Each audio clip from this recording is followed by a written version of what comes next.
let's bring in Rajan Navani now. Mr. Navani, how are you looking at the numbers right now? I mean, of course, the stock market has given a huge thumbs down, but the larger question is that how will you describe this budget? Will you be saying, of course, we did not hear any big bang announcements like we saw in 2025. Is this the budget of consolidation then? Yes, I think exactly that.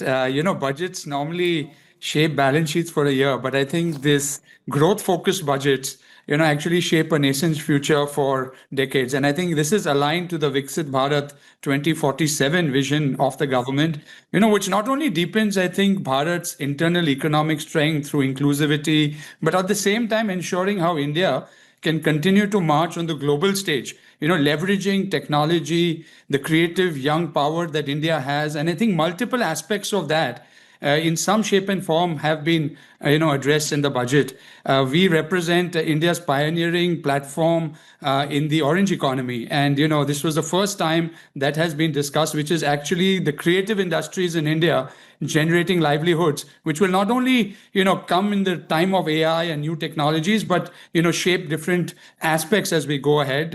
Also, as a board member of the IICT, seeing an additional commitment to creating, 15,000 content centers in schools and in colleges is a big push to get the next generation of livelihood creation, in place, right? A big job of the government is to create jobs. I think we are seeing a big shift due to technology in how jobs will play out in the future. And I think this budget addresses largely that new emerging Bharat young component, not only positioning itself for India, but globally, and now moving really from a content creation to an IP.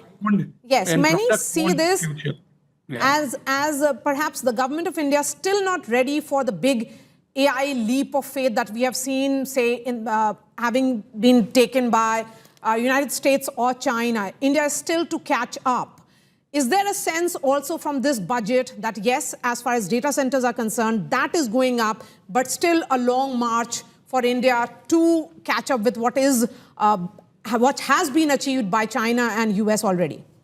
Sure. You think of AI, AI has multiple layers, right? I think there are base infrastructure. And I think this budget has clearly said India is going to be a global cloud player, for the world, because that's where the data resides. Giving clarity on tax things until 2047 is, I think, pretty innovative, never heard before in India. So, that was my original point, right? That this budget really talks about a longer term view and also explains, stock markets today look at short term, like what we are saying, higher securities tax and react immediately. But when you think of a long term foundational building base for Indian industry, the Indian economy with the next generation of consumers, the young people who are not only going to consume, but also going to be the world's largest employees, and no country better than India to unlock that potential. So I think if done right, India can ride the journey very well.